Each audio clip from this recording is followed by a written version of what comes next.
Hello, everybody. Welcome into another episode of the Fantasy Pros Football Podcast. I am Ryan Wormeli, joined on this Friday morning by Pat Fitzmaurice and by Derek Brown. Fellas, we are talking Week 15. It is the fantasy playoffs. We're going to run through some key questions in every single matchup on the slate. First week without buys, well, since Thanksgiving, which was actually not that long ago, but we are now past buys for the entire season. So we are in the home stretch, us as fantasy analysts, but we do have to cover every game, which is always a little added work, but we love it anyway. We don't always talk about Thursday Night Football on this Friday show. I will tell you guys, I had to do some driving last night, and I left during like the early first quarter. I think it was 14-0 at the time. I get home, I sit down, I pull up my phone, and be like, I wonder what the score is. And I audibly cackled. It was 49-0 at the time. I could not believe it. My jaw hit the floor. Of course, this game ended up with the Raiders scoring 63 points. Fitz joked before the show that it gives 0 to 60 a whole new meaning, obviously referencing the fact that they were shut out a week ago. I mean, D-Bro, like, what can you even take away from a game like this? This is just hilarious. I mean, look, you start Aiden O'Connell and Zamir White and all the Raiders, apparently. I mean, look, Trey Tucker had a freaking day, baby. So, I mean, they're coming through for fantasy managers in the most crucial of moments. So, you love to see the production from the Raiders, but man, it's just crazy wild game. I would be surprised if Brandon Staley makes it through the weekend still as the coach for the Chargers. And look, everybody is piling on Staley right now. I get it, man. Like, this just comes down to it's a team that quit. We saw what happened.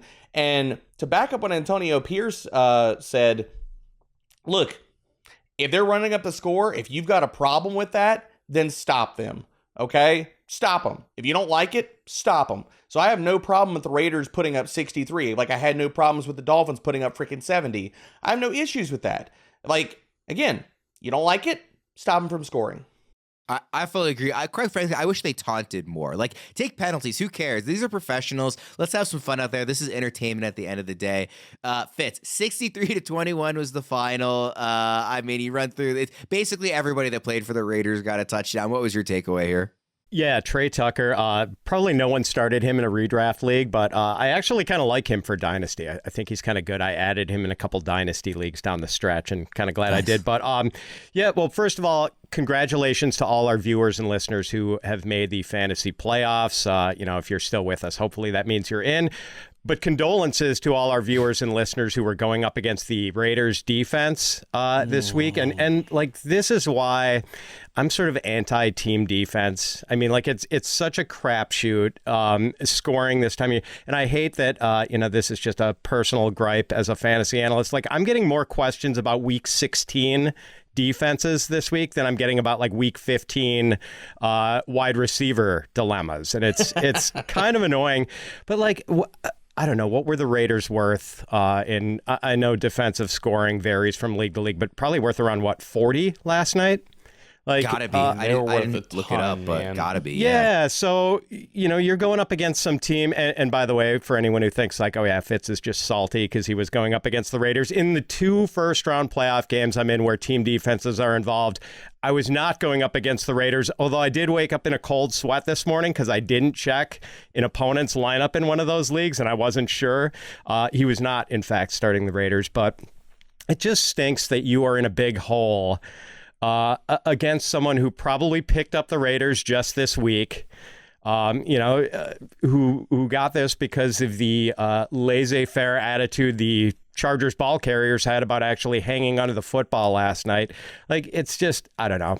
Add an extra flex spot, do away with team defenses. It's just, it adds this huge element of luck to the fantasy season. And like, you've played 14 games to get where you are, and to have a team defense decided is kind of lame, I think. From what I'm seeing, it looks like Raiders scored 25 points last night. I was going to say that's only that's 25. Man. God, it seemed like an avalanche of points. Yeah, and of course, all like Fitz reference, all leagues have sort of slightly different scoring, particularly when it comes to defenses. But yeah, What I mean, I tell you what, if you started the Raiders defense in your playoff matchup, you'll never forget it the rest of your life. You'll be riding that high, but that's obviously only, the 10th or 6th of people or whatever it is. We can move on from that. Obviously, there's, a lot of players scoring touchdowns in that game that were probably not super fantasy relevant. The one other thing I will say, though, actually, because D-Row, you mentioned Brandon Staley being fired. I've been kind of on the train of he has to go at the end of the year, but what's the rush? There's only a month left. I think that performance is publicly embarrassing enough that you have to make a move beforehand. It doesn't matter if in the end game it's not going to make a huge difference for your organization if he's gone. You cannot let him get to the end of the season after a performance like that. It just I've been with you too, Worm. I didn't. And part of that comes down to I didn't think they were going to get rid of Staley until the end of the season, because if you look at the coaching staff, who is the steady hand that'll take over? And a lot of this coaching staff is young, they're inexperienced and stuff. So I didn't see that being who's going to step up if they do give him the axe. But now, I mean, kind of gotten to the point where it's too clear this team has kind of given up on him. let Justin Herbert be the coach. He's not playing, so I mean, who cares? At this point, it just cannot be Brandon Staley. Let's jump into the games here. We've got some Saturday games. There's 3 of them actually, a triple header, and we will start with Vikings at Bengals here. My key question for you guys, and Fitz, will start with you. Can Jake Browning stay hot, or will the Vikings' defensive pressure get the better of him?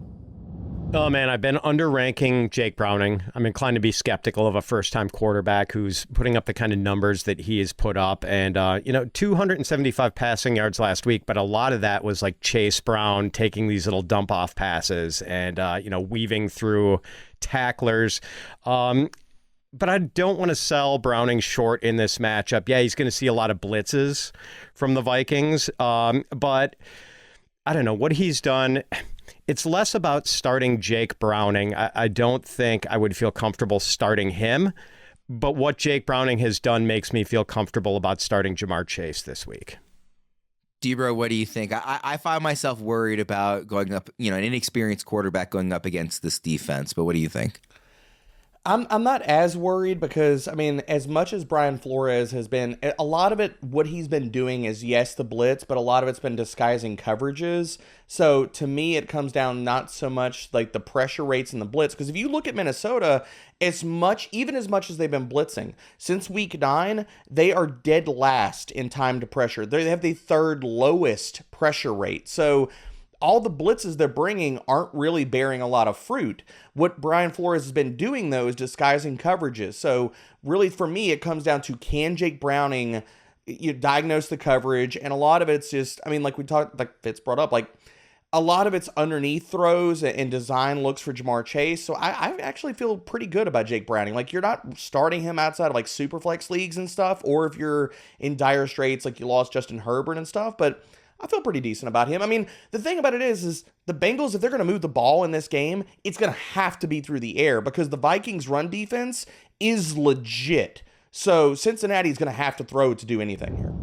Debra, second question on this game. Where are we ranking Ty Chandler with Alexander Mattison ruled out? I'm going to have him as a top 24 running back. I've got Ty Chandler right now at RB20. And the matchup just presents itself. We know that you could run on the Bengals. I mean, since week 9, 8th lowest stuff rate, 3rd highest yards after contact per attempt allowed. So Ty Chandler, yeah, giddy up, baby. If you've got him, you're starting him as an RB2. If you got him in your flex, kudos. Fitz, where are you at on Chandler? It's funny. I don't think we have enough information to make a judgment yet on whether Ty Chandler is good or not. So basically, it's where do you insert mystery box lead running back for the Vikings in the rankings? And I've got him at RB24. Should get a good number of touches, has run catch versatility, and as Debro pointed out, the matchup is pretty good. It is higher than I would have Alexander Mattison ranked if he were playing. Agreed. It's hard to believe we are this deep into the NFL season. We've got to make every second count. With DraftKings Sportsbook, you can make the most out of every game day.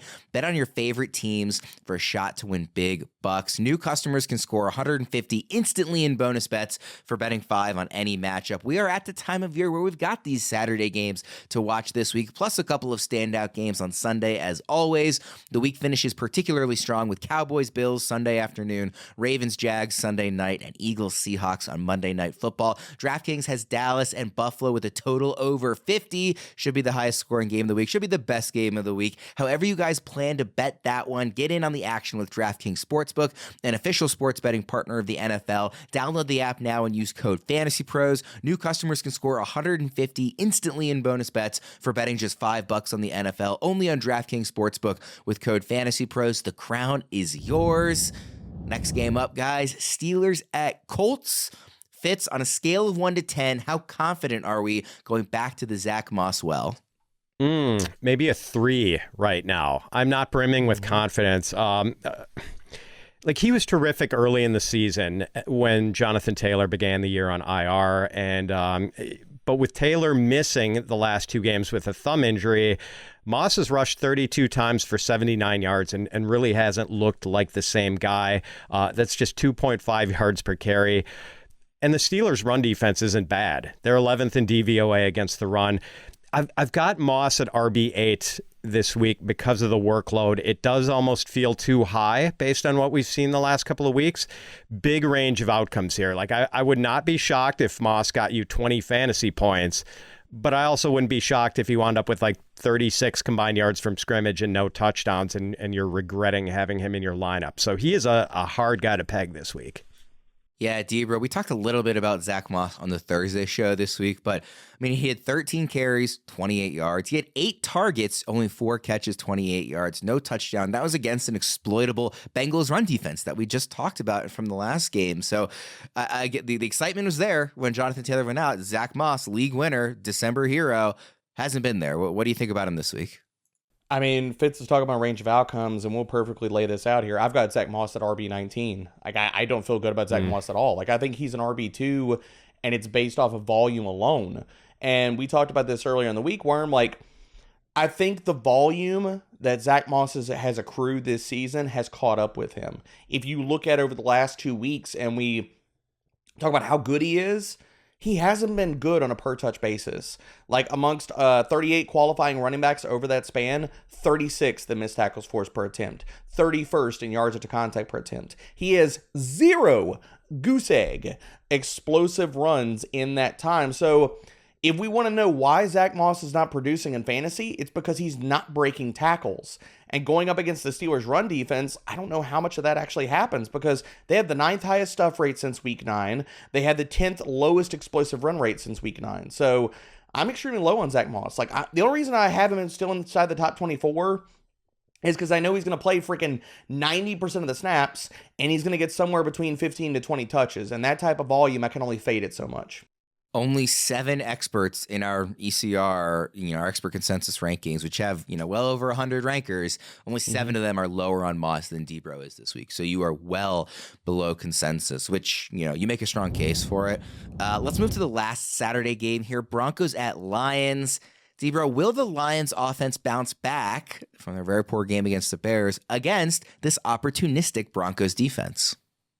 They will, and I think the way that they do that, and they've been doing this over the last few weeks, is limiting Jared Goff. And 2 specific players I want to highlight here and how the Detroit Lions bounce back. They're going to feed David Montgomery, and he's going to steamroll them. So be extremely high on David Montgomery. I think that he ends up with 20-plus touches in this game. I think, and not saying that Gibbs does nothing, but this is going to be a game where they lean on their running backs and they lean on Sammy Ballgame. The Denver has not been able to cover tight ends the entire year. And if you look up all the metrics that I pointed out in the primer, it leans towards Sam Laporta having another monster game, which might also lean towards, like, I talked about Gibbs, I've talked about David Montgomery and Laporta in this game.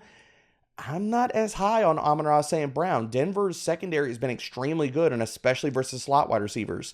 He's going to get 8+ targets. I just kind of question how much he's able to do with those targets. Yeah, Montgomery's kind of the opposite for you of Zach Moss in that only 9 experts in ECR are higher on David Montgomery than you are. So you are definitely ahead of consensus on him. RB9 this week. RB9. Fitz, what do you make of just the Lions offense in general, David Montgomery in particular, trying to bounce back from that game against Chicago? Yeah, man, I would love to see a bounce back game from Amon-Ra. I hate hearing Debro talk about that because I've got Amon-Ra in a couple of playoff games this week, and he's had 5 catches the last 2 weeks. That is very atypical for Amon-Ra St. Brown. So I'm not as confident about the Lions passing game, although Debro's right, the setup for Sam Laporta is fantastic. I'm pretty confident about the running game, though, and Montgomery in particular. Only 10 carries last week against the Chicago Bears, but the Lions were playing from behind for a lot of that game. This week, they're home favorites. Hopefully a better game script, and the Broncos have given up 5.5 yards per carry to running backs this season. Ooh. And 1,621 rushing yards to running backs this season. So, the setup is there for Monty to smash. I want to throw a player prop your guys' way. We are, of course, using the odds from DraftKings Sportsbook, and you can find these odds or odds for other books if you would like to use them. I don't know why you would. On bettingpros.com. Courtland Sutton, plus 110 anytime touchdown, which has hit many weeks this season. Also over under 53.5 receiving yards. Fitz, what do you think about that? Yeah, I like both of those. I'm always sort of disinclined to play touchdown props just because they can be so fluky, but I really do like the over on receiving yardage against this Lions secondary, which has been sort of, bad for lack of a better word. You would get more value. It would be plus 800 for first touchdown score. Is that more appealing to you given the value, or still kind of just prefer? I don't mind that. I don't mind that one. Yeah, I like that. Debro, what do you think? Both the touchdowns and the over on the yardage? You can miss me on the anytime. The line's just not good enough. So you can miss me on the anytime. I'm hammered. I've already bet the over for Sutton's receiving yards and Jerry Judy's receiving yards on bettingpros.com. And yeah, dude, give me the first touchdown score. That is fantastic. Like, Denver gets in the red zone, hey, it's going to Sutton. It's going to. So bet that now, people. Our multi-league assistant makes juggling multiple leagues easier than ever. Head to fantasypros.com/myplaybook to get expert advice for all your teams in one spot so you can dominate every league every week. I know you guys are in lots of leagues, but maybe if you use the multi-league assistant, either of you would have made the playoffs in our work dynasty league that I did make the playoffs in and you guys did not. I mean, all right. I just throwing it out there. Debro, I mean, you got the number 1 pick, except you'd already traded it to Fitz. Hey Fitz, I think that was an accident. You want to trade that back to me? I think there was an error. Some the mistakes were made. So, yeah, buddy, you want to send that back over? I tried to trade for that pick in the offseason. Fitz was like, no way. He knew your team was going to be bad. He saw it coming. Golly. Just catching strays all through this, baby. Jeez. All I'm saying is that you guys are the experts here, yet I'm the one who both made the playoffs and has 4 firsts going into next year. So, I mean, I'm kind of playing Dynasty at an elite level here. You're also the guy who traded for Kyle Pitts too, so we'll throw that out there too. Well, hey, as soon as Arthur Smith is gone, his stock is way back up. So Falcons keep winning. Another year of Arthur's incoming. Speaking of Kyle Pitts, let's go to Falcons at Panthers, first game on our Sunday slate. We finally had the Falcons game that we've kind of been waiting for. Bijan scored a touchdown, Pitts scored a touchdown, Drake London over 170 yards. Is this a one-off, or will Arthur Smith actually maybe kind of sort of keep helping fantasy managers here in the fantasy playoffs? Debro, since we're just talking about Pitts, I'll start with you. Arthur ain't helping anybody that's starting Drake London or Kyle Pitts this week. And a lot of this leans into the matchup for the Carolina Panthers. Their pass defense has been really good all year. Now, their offense might be bad, and their run defense is terrible. So this is a game where it sets up like Arthur's watching the tape, and he's able to say, as he strokes the mustache for another 15 minutes. I can give Bijan Robinson all the carries, and we could just run. Yeah, Bijan's going to have a day, but all the rest of the parts or pieces of the Falcons, I'm going to be fading in rankings. Fitz, what do you make of the Falcons offense in this matchup in particular? Well, Worm, I refuse to endorse the judgment of Arthur Smith. Hard to believe that he's had an epiphany about the need to put the ball in the hands of his best players at this late date in the season. Because if I say, yeah, Arthur Smith gets it now, then the next game we're going to see 12 targets for Jonnu Smith. Especially because they lost the game that this finally happened, which was not good for fantasy managers. Oh, right, exactly. But actually, there's a chance, and we've talked about fading the weather and everything. But like the matchup definitely favors the Falcons running the ball a lot against a Carolina defense that's really good against the pass and terrible against the run. And then we're getting a pretty wet forecast for Sunday in Charlotte, potentially heavy rain. I mean, we heard about potentially heavy rain in Baltimore, and anyone who faded their Rams and Ravens last week regretted it. So we're not saying totally go away from these guys, but I think it wouldn't be a shock if the Falcons ran like 65% of the time. I've got another player prop here. Drake London over under 4.5 receptions. Fitz? I'm going to go under because of what we just talked about, the matchup and the possibility that weather could kind of short circuit the passing game. Yeah, Debra coming off a huge day, but I know you're kind of down on him this week as well. Is 4.5 receptions too many? It's a good line. I'll take the under, though. All right, let's go to Bears at Browns. How can Justin Fields and DJ Moore continue their strong play against one of the best defenses in football? Notice I didn't say can they. I asked how can they, because I really need them to do it in many leagues here. Debra, what do you think? I think they have a day, man. If you look at what the Browns have done versus mobile quarterbacks, they've only played 3 of them, but Lamar twice, Russell once. Those two quarterbacks completed 64% of their passes, 8.4 yards per attempt, and averaged 34 rushing yards versus them. As well as this Browns defense is banged up. Denzel Ward, we don't know if he plays. Grant Delpit's out. They lost a D tackle.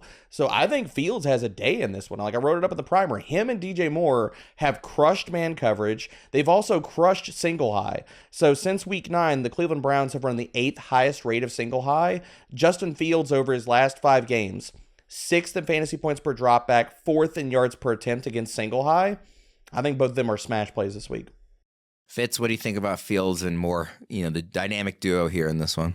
I have already bet the overs on their yardage props. Yes. And part of it is, like Debro mentioned, the Cleveland defense might not be fully the Cleveland defense this week. You mentioned Grant Delpit, their outstanding safety, being out, their defensive tackle. Also, edge rusher Ogbo Okoronkwo is going to be out for this one.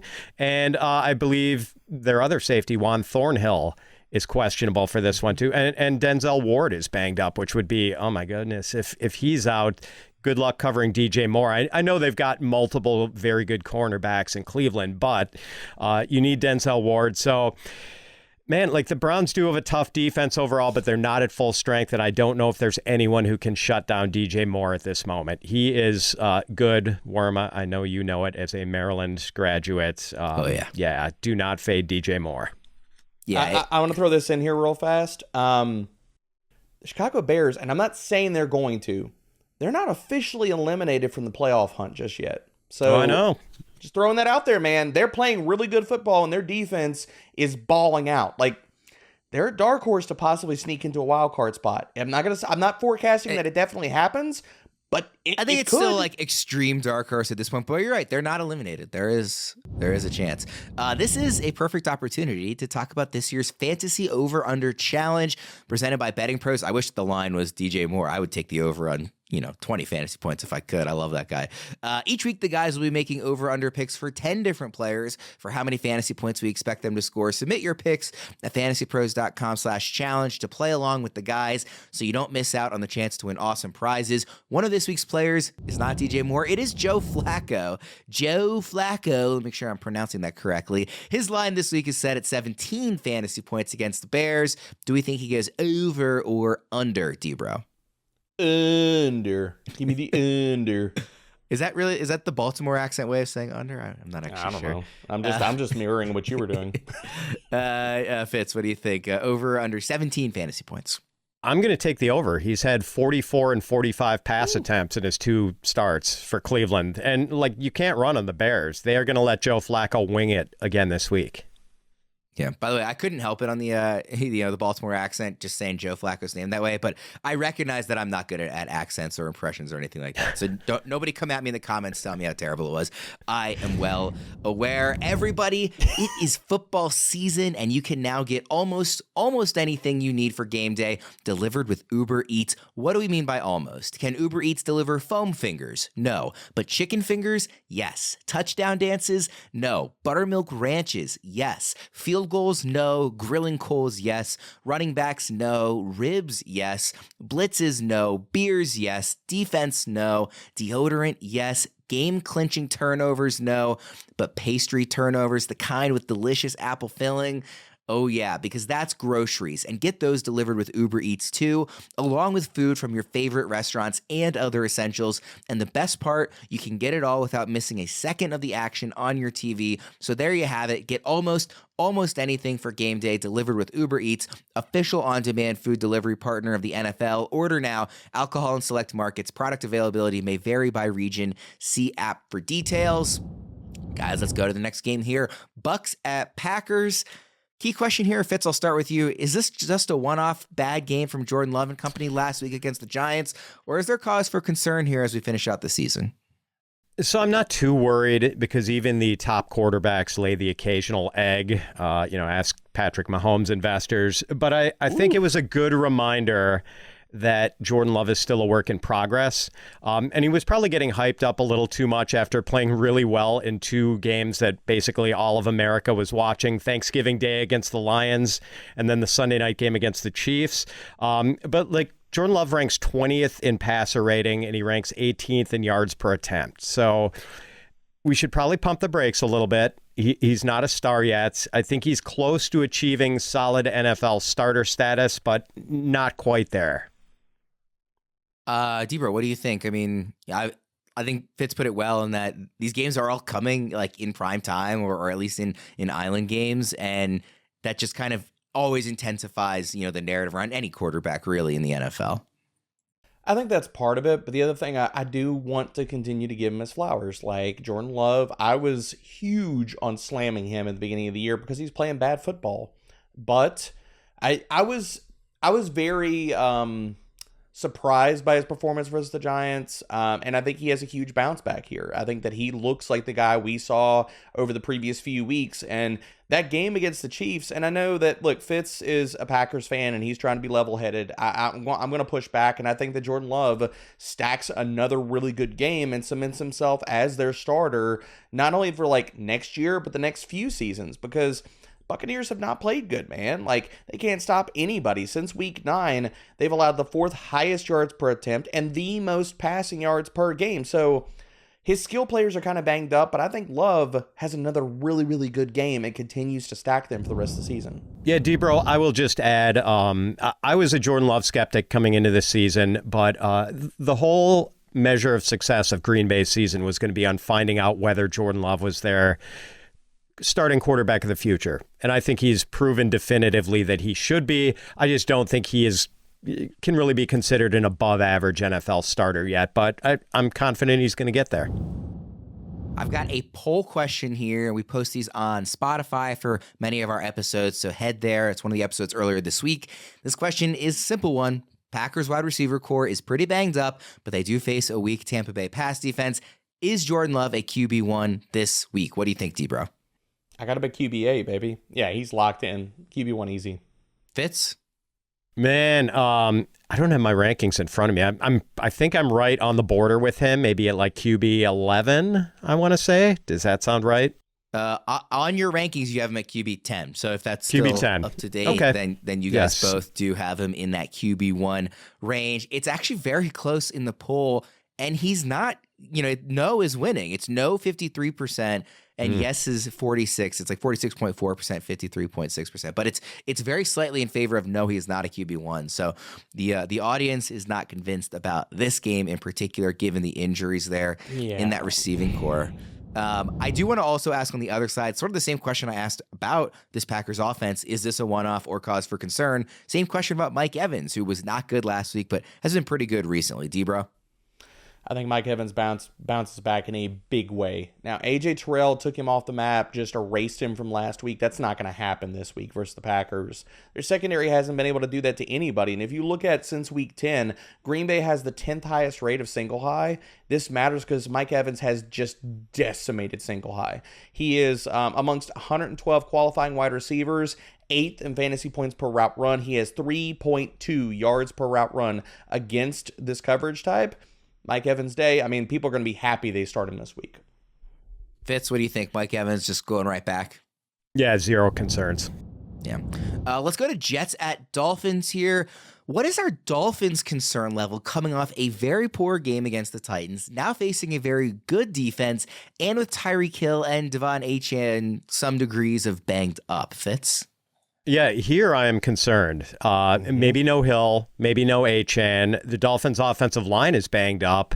I'm definitely concerned. Like, the Texans were flying high on offense, and then they went into the Meadowlands, and yeah, they did lose C.J. Stroud to a concussion, but the Jets completely smothered the Texans' offense. Like, Stroud was 10 for 23 for 91 yards before his concussion, and so, yeah, like, I'm worried about the Dolphins. I have Tua ranked outside quarterback one range, and will drop him further than that if Tyreek is officially scratched. I have Jalen Waddle ranked wide receiver 22, and I'm not going to move him up if Tyreek Hill is out. Like, I don't think there's going to be any real benefit. Like, his reward for Tyreek Hill being out, maybe a few more targets, but also, like, probably Sauce Gardner on his back the whole game.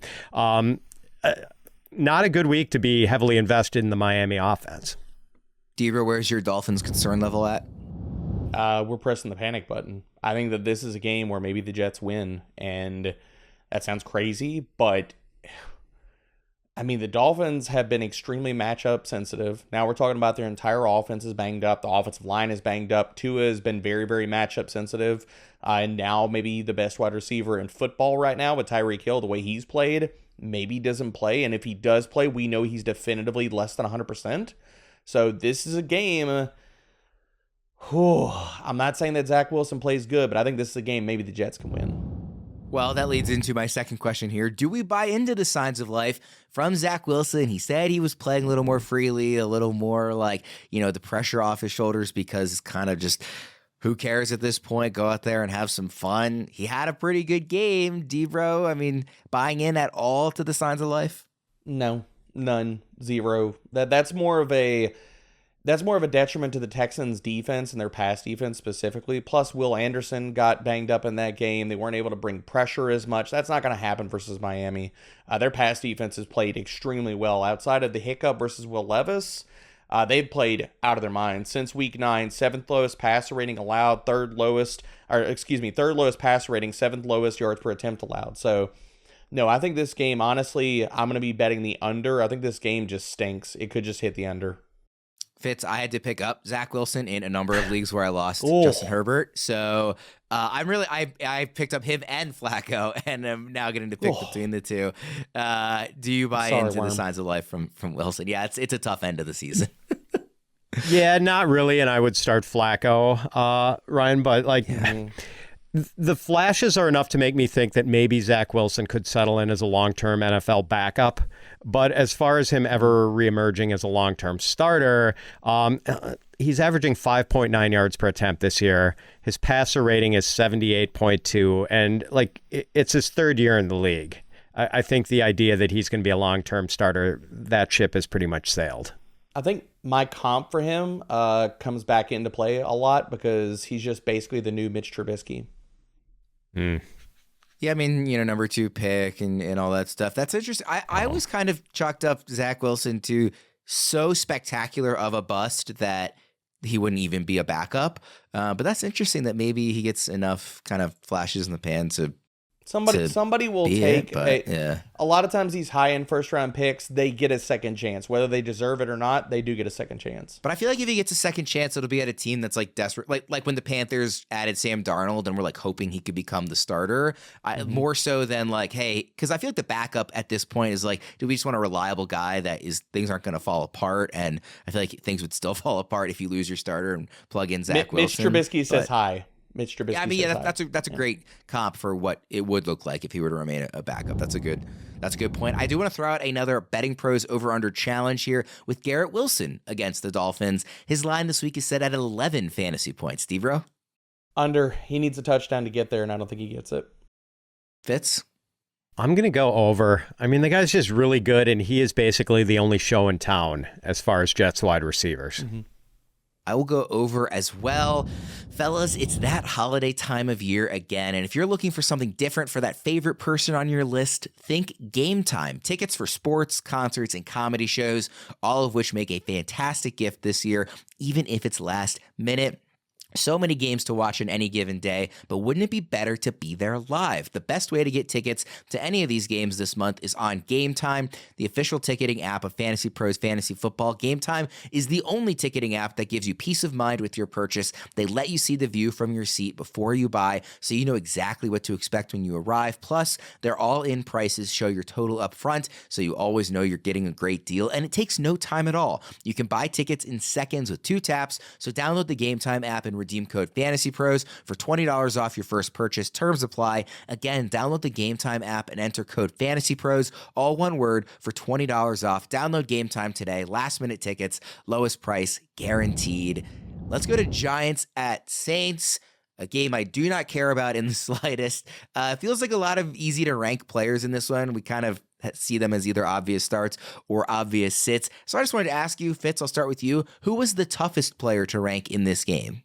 Oh, for me, it's Saquon, because he has been oscillating between high-end RB1 value and low-end RB2 value. Like, here are Saquon's game-by-game yards from scrimmage totals since the start of November.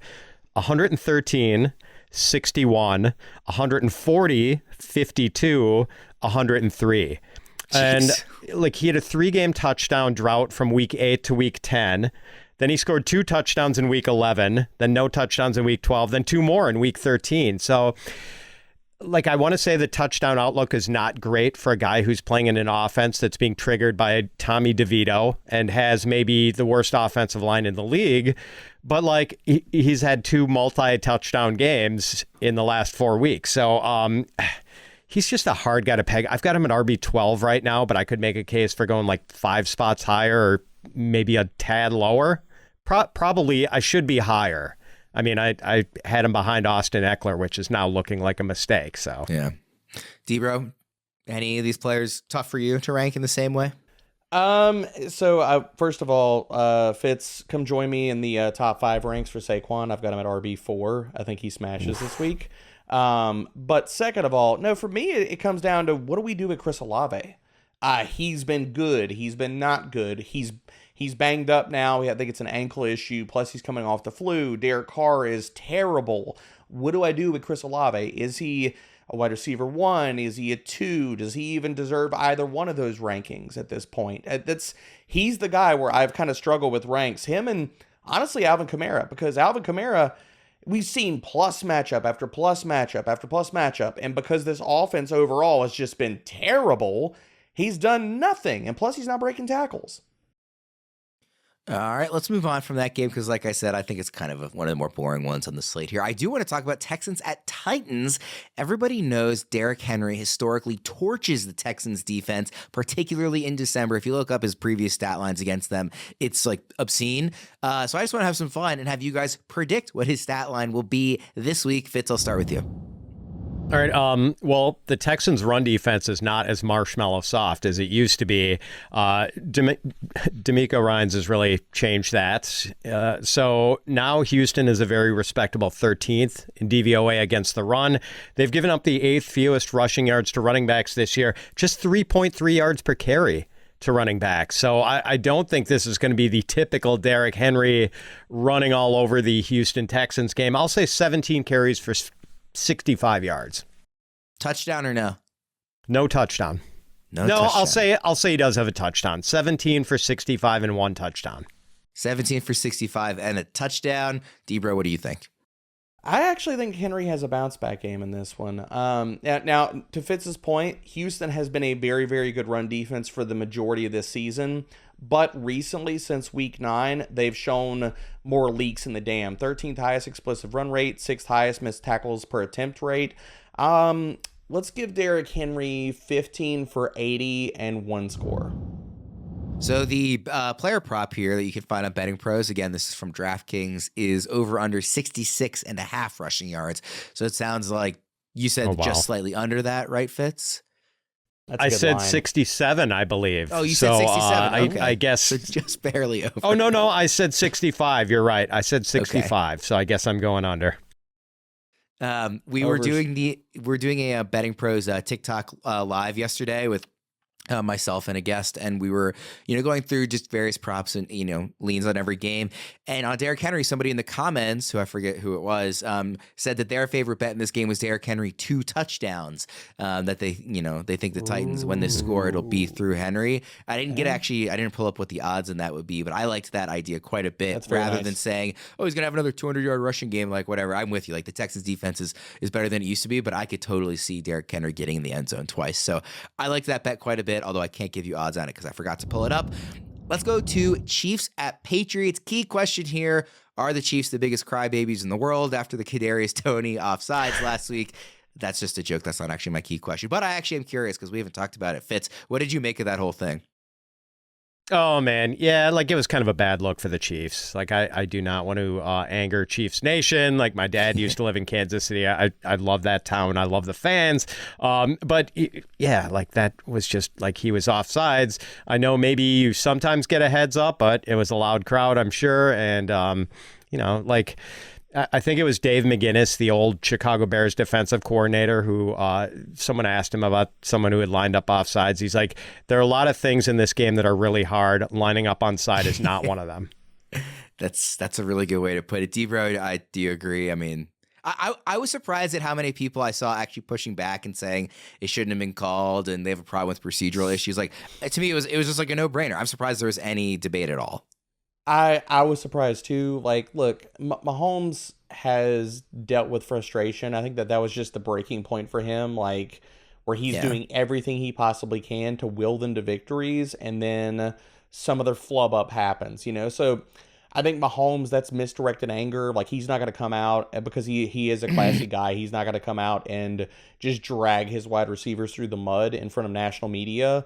Not saying that they don't really deserve it, especially Kadarius Toney, because you're a professional NFL football player and you don't know how to line up on the line. Like that's a problem. That's a thing. And then you see other clips. I'm sorry, Chiefs Nation, but you see other clips where Kadarius Toney lined up offsides basically the entire freaking game. And they want to say, well, it's on the refs to tell him. No, it's on you to be able to do that. That's like saying it's on the umpires in baseball for a pitcher getting a balk. No, I'm sorry. The pitcher's supposed to know what the hell he's supposed to do or not. Excuse me, but take some ownership of it. So no, I'm not. I'm put that all falls at the feet of Kadarius Toney. I love when baseball D-Bro makes an appearance on the show. Let's go to the real question I have for this game is, did we see enough out of Bailey Zappi last week to have any degree of trust in the Patriots offense? Juju had 90 yards. Hunter Henry had 2 touchdowns. Zeke had a big day. Did we see enough to be like, maybe this could continue, or total fluke, D-Bro?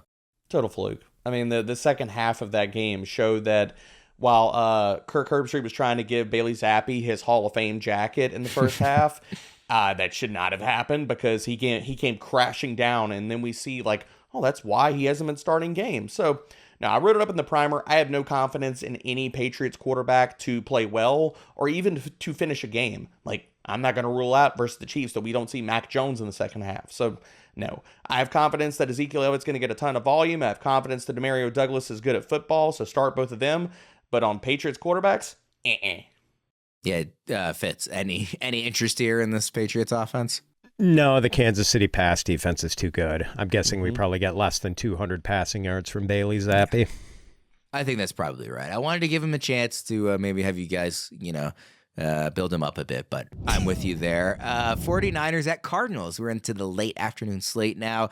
Could this game sneakily end up maybe a bit closer than we expect? It's a divisional game. Cardinals coming off a bye. They've covered against a couple of good opponents this year. The Cowboys, who they obviously beat outright. They covered against the Ravens as well. Kyler Murray's getting more and more healthy. 49ers, maybe looking ahead to the Ravens game next week. There's kind of a lot of factors at play of like, maybe this line shouldn't be 2 touchdowns like it started off. And could there be more fantasy value from Arizona than you might think, D-Bro? Nope. I think that the 49ers just steamrolled them in this. Erickson and I kind of pushed back and forth on this, but I think Kyler Murray has been playing really bad football. His rushing equity has saved him for fantasy, but if you look over the last few weeks amongst 42 qualifying quarterbacks, 29th in yards per attempt, 40th in CPOE, 32nd in highly accurate throw rate. I think the 49ers just eat their lunch. Like, it's going to be bad, man. Kyler Murray's not playing good. James Conner's going to get stuffed in this game. Marquise Brown is not fully healthy. I think we see the 49ers just, this is another statement game for them to where they're going to go out and say, look, we are the best team in the NFC. Fitz, what do you think? Yeah, I mean, the 49ers are pretty banged up on defense right now. Like Dre Greenlaw, Javon Hargrave, Eric Armstead, Charvarius Ward. All these guys have missed practice this week. But no, I still think the Cardinals are going to get clubbed in this game. Like the Niners are just rolling right now, and the Cardinals don't really have the personnel to go toe-to-toe with them. I guess Kyler Murray could have a big game just because of game script if he does fall behind and goes into, hyper throw mode and gets a lot of scrambles where he's picking up rushing yardage. I could see Trey McBride having a good game because I think Dre Greenlaw would probably be part of the plan for covering Trey McBride. I'm not really optimistic about anyone else. I don't think Connor is going to have a good game. The 49ers, maybe their run defense isn't quite as nasty as it used to be, but they've still given up the fewest rushing yards to running backs this year. And James Conner has 14 catches for 36 yards this year. That's 2.6 yards per catch. So he's not getting it done as a pass catcher. I just don't see a bright outlook for him, and probably not for any of the wide receivers either. I've got James Conner ranked as RB 31 this week. I think I'm in I'm 29 or 30, I think. And I think that's unless I'm wrong here, Worm, that's much lower than ECR. He's probably going to be somewhere in the RB2 range unless I'm off here. He is RB 27 in ECR. Yeah, that's good. That's in half PPR. Let's hit one last Betting Pros over-under challenge here with Christian McCaffrey. Fitz, before I tell you what his line is, what would the line need to be for you to not take the over? Is this rushing yardage? For fantasy points. Oh, for fantasy points, man, it would probably have to be higher than, it would have to be 25 or higher. Yeah. D-Bro? Yeah, what would it That's need? That's the exact line I was going to say. 25 was the exact line. It would have to be 25 or 26 points for me to not take the over. I'm smashing overs. I don't care what the line is. I genuinely think there was a typo here or something. His line is 16 fantasy points. No, I guess he scored 4 touchdowns. Are you sure that's not a first half line, Worm? Yeah, it should be. I mean, seriously. That's a 2 drives into the game he could have that kind of a line.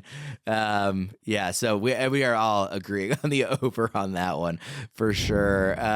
Let's go to Commanders at Rams. Fitz, I'll start with you. Can the Commanders finally get at least one of Terry McLaurin or Jahan Dotson going in what should be a shootout? Yeah, maybe McLaurin, but probably not. I mean, he's wide receiver 37 on a team that has more passing attempts than any other team. So that's kind of wild. I'd be really surprised if Jahan Dotson did anything. The only games he's had this year were with Curtis Samuel out, and Curtis Samuel is healthy and playing. So I do not feel optimistic about the Commanders' perimeter receivers. Yeah, Fitz, I want to ask you specifically about Terry McLaurin, because he's in the top 30. He's wide receiver 29 in ECR.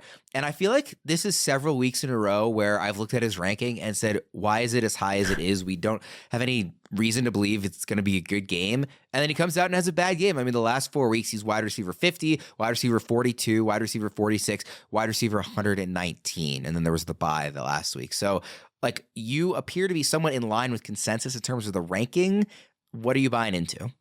It's just so frustrating that the passing volume is definitely there, and Terry McLaurin is a very good football player. So, in theory, this should work. I think it's mostly about Sam Howell being much more comfortable throwing to the middle of the field than to the boundaries. And that's kind of why it hasn't clicked in for Terry McLaurin. But, you look at how many passes they're averaging per game and how good Terry McLaurin is, it should be a lot better than this. Now, Deaver, we talked earlier in the week, again, a little bit about Curtis Samuel. So for those who missed maybe the earlier show, are you interested in starting him this week? He's going to be and has been my highest Commanders wide receiver ranked over the last 2 to 3 weeks. I've got Curtis Samuel as wide receiver 36. I've got Terry McLaurin at wide receiver 41 and Jahan Dotson as 52. And if anybody's got a problem with that, go look at their output. You just laid it out, Worm. Like, the fact that we keep ranking Terry McLaurin as a wide receiver 2, wide receiver 3, and we keep having the hope candle lit makes no sense to me. Like, the outside corners for the Rams are really freaking good. The way that you beat the Rams secondary is over the middle of the field. So give me Curtis Samuel. Give me Logan Thomas.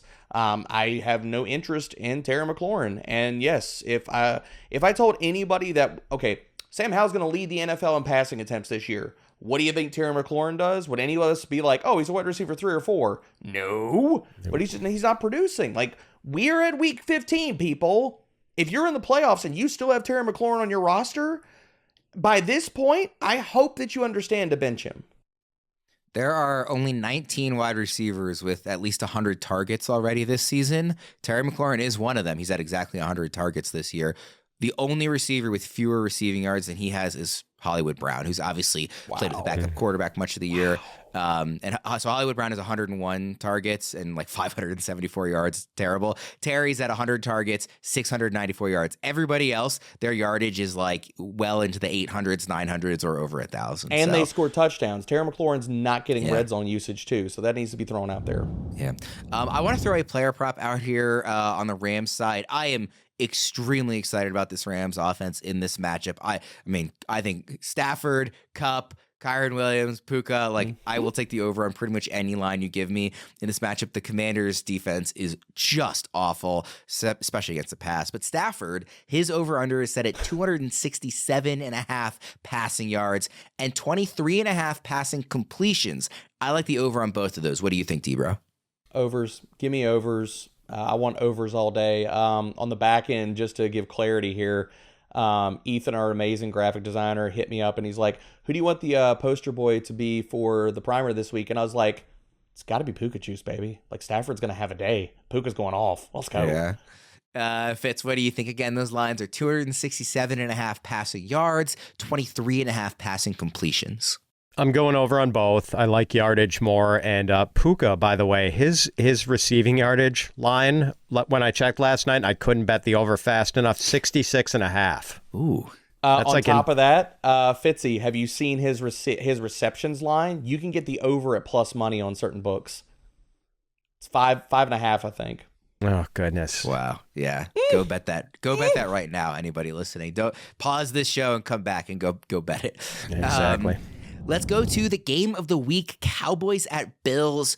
And guys, I just want to ask, because again, this is one of those types of games feels like we have one every week where we're just really excited about the game. There should be a lot of scoring. We're kind of happy about everybody. Are there any usual starters in this matchup that we should be pessimistic about this week, D-Bro? I'll bring up Brandon Cooks. I think people have been using him as a wide receiver 3 or flex play, but if you look at the coverage since week 8, a lot of too high usage from the Bills. They're fourth highest in too high rate versus too high. Brandon Cooks has done nothing. 7.4% target share, 0.75 yards per route run. So I'm fading Brandon Cooks this week. Fitz, is there any usual starter that you're pessimistic about? And I'll actually throw out one here because it's sort of my second question follow-up. But Stephon Diggs, just to note, has been wide receiver 55 or worse in 3 of his last 4 games. Yeah, he's the guy. You hit the guy I was going to mention. Since week 6, Stephon Diggs has averaged 5.77 yards per target, which is terrible. And he's getting plenty of targets. Like, volume is not the concern. Over this 8-game stretch where he's averaged 5.77 yards per target, Diggs has had at least 58 receiving yards in 5 games, and he's had 34 or fewer in 3 games. So he's had 3 real dud games. In those 3 low yardage games, he was going up against Patrick Surtain Jr., Sauce Gardner, and L'Jarius Sneed, 3 of the best cover corners in the league. Diggs just hasn't been winning the matchups against good cornerbacks, and now he's going to be getting Stephon Gilmore and Deron Bland this weekend. So I'm worried about him, yes. D-Bro, what's your concern level about Diggs? Through the roof. I want to rank him as a wide receiver 2 so bad because, and that's honestly, if you look at his game logs, it's still being really generous, man. Like, could he go out and get a lot of volume in this game? Sure. But I mean, Pat laid out the whole entire case, and you hit the nail on the head with this question. Like, before I got to the Stephon Diggs concern question, I was like, oh, it's got to be Stephon Diggs. That's the guy that I'm worried about in this game.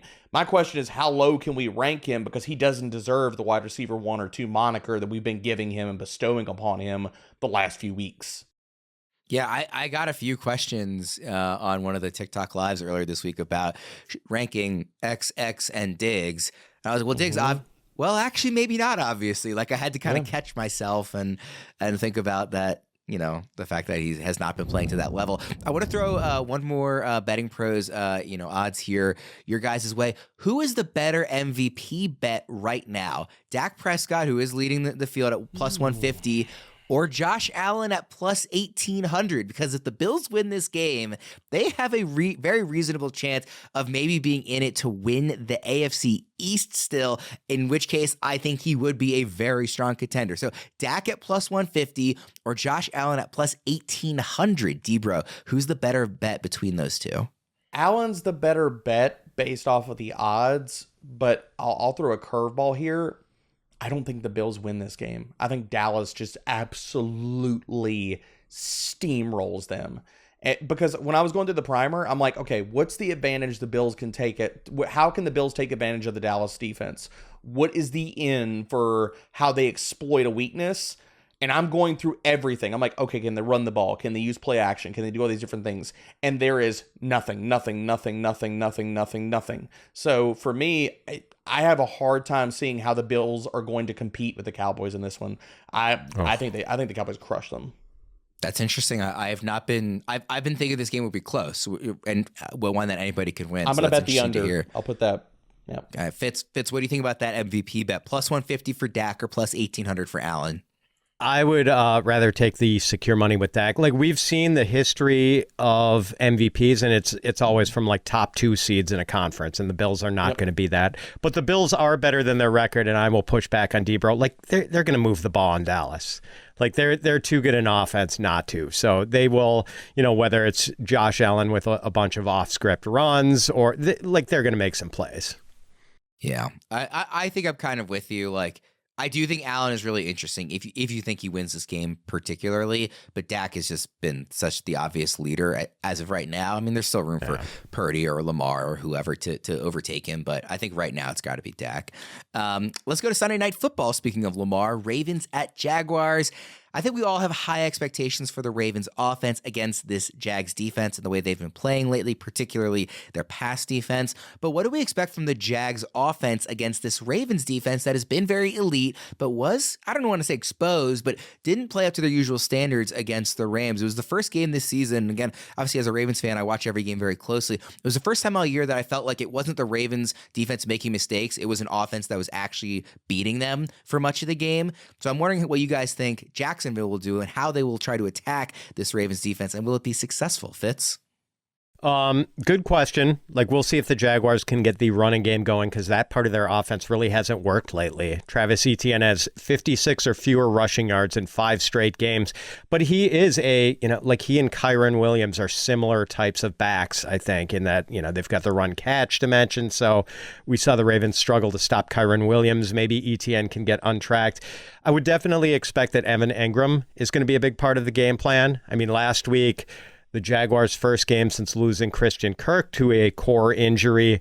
Engram had a season-high 12 targets and 11 catches for 95 yards and 2 touchdowns.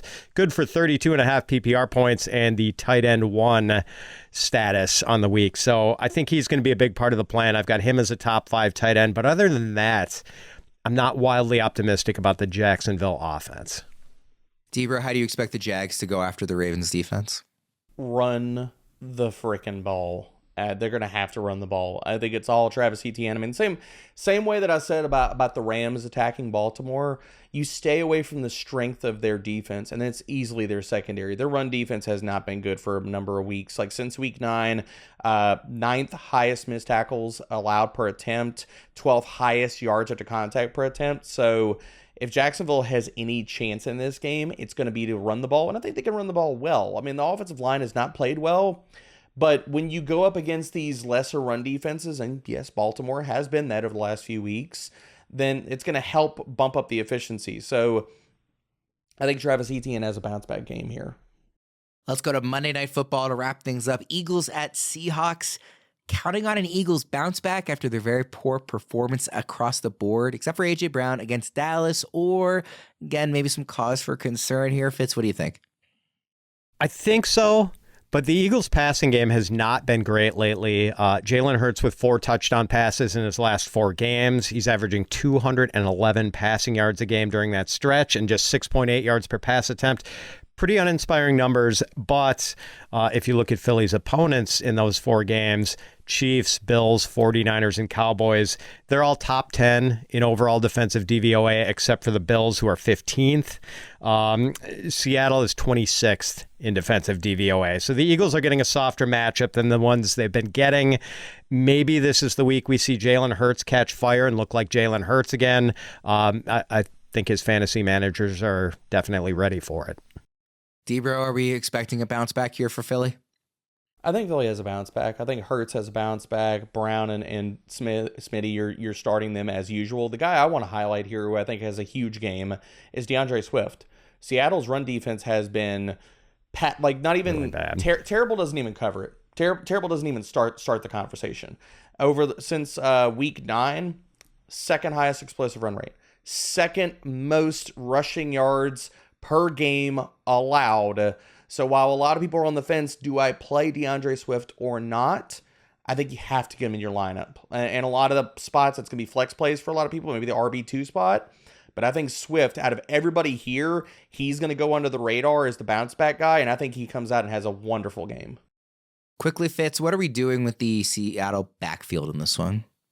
Oh, man.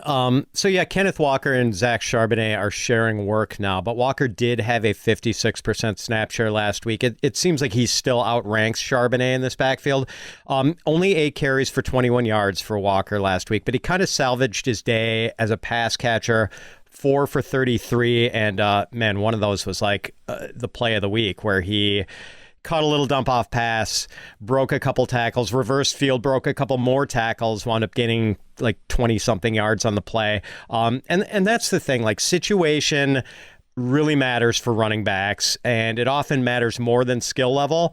But we shouldn't entirely lose sight of skill level. And like Kenneth Walker is a terrific running back. And by the way, the Eagles are not the nightmare matchup for running backs that they used to be earlier in the season. In their first 9 games, only one of the Eagles' opponents had 100 rushing yards as a team. And the Eagles were giving up 66.3 rushing yards per game before their Week 10 bye. Since the bye, the Eagles have given up more than 100 rushing yards to all 4 of their opponents, and they are now giving up an average of 156.3 rushing yards per game since the bye. So I do not fear this matchup for Kenneth Walker. I've got him ranked as a high-end RB3. Debro, what are you doing with this? I think it's a bounce back game for Kenneth Walker. And people look at the Bills and the Cowboys as like the shootout game of the week. I think that game disappoints. I think that this game, the Eagles versus the Seahawks, assuming we get Chef Geno back, this is the blow-up shootout game of the week. I think that both these defenses can be had. I think Kenneth Walker can, and Fitz laid it out perfectly, man. The Eagles' run defense has not been great over the last few weeks. You can run the ball. Kenneth Walker is still one of the most talented pure rushers in the NFL when he's healthy and right. So this is the game where if you're going to bet the over on any of these high totals for the week, this is it, baby. We will wrap up there. Thank you, everybody, for tuning in. Also, thank you for sticking with us all season long. It was super fun doing this show. We're not done yet, but just, now that we're kind of into the fantasy playoffs, I want to thank everybody for giving us their ears and listening all season long. Hopefully, we've been able to help a little, and hopefully you can continue to win into the fantasy playoffs. For Debro and Fitz, I am Ryan Wormeli. Thank you, everybody, again for listening, and we'll see you again next week.